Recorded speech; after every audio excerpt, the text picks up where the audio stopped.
আজকের ক্রিকেট খেলাটা তো বড় সেই হইছে। আয় কোনো জায়গায় ঘুরতে যাই। আচ্ছা বন্ধু দাঁড়া, আমি বাসা থেকে আসতেছি, একটা মিনিট। আচ্ছা যা। জয় চল। দেখ বেটা এগুলা কি পরে রইছস, যা এটা চেঞ্জ করে আয়। আরে বন্ধু চলস না। না তুই যা এটা চেঞ্জ বন্ধু করে চল, আয়। আজকে চল। আসসালামু আলাইকুম ভাইয়া। ওয়ালাইকুম আসসালাম ভাইয়া। দেখ বেটা এর লাগে তোরে নিয়ে কোথাও ঘুরতে যাই না। যে সারে দেখলে সালাম দেস, যে সানো গেলে পাঞ্জাবি লিয়াস টুপি লিয়াস। আচ্ছা বন্ধু তাহলে শুন আমার কথা, কোথাও গেলে টুপি পরি বা পাঞ্জাবি পরি মানুষকে দেখলে সালাম দেই, তাহলে আমার কথা শুন।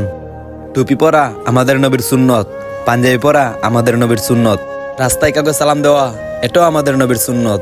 আমরা হলাম মুসলমান, আমরা শেষ নবীর উম্মত। আমাদের দিক নির্দেশন হলো নবীজির সুন্নত মেনে চলা। আমরা মুসলমান, যতটুক পারি নবীর সুন্নত মেনে চলতে হবে। তুই তো বন্ধু নামাজ পড়স না, মসজিদে যাস না, যার কারণে ইসলামের ভালো কিছু তুই জানিস না। আমি বুঝতে পারি নাই রে, এখন থেকে আমি তোর মতো নবীর সুন্নাত পালন করার চেষ্টা করব। ভিডিওটি ভালো লাগলে অবশ্যই সাবস্ক্রাইব করবেন।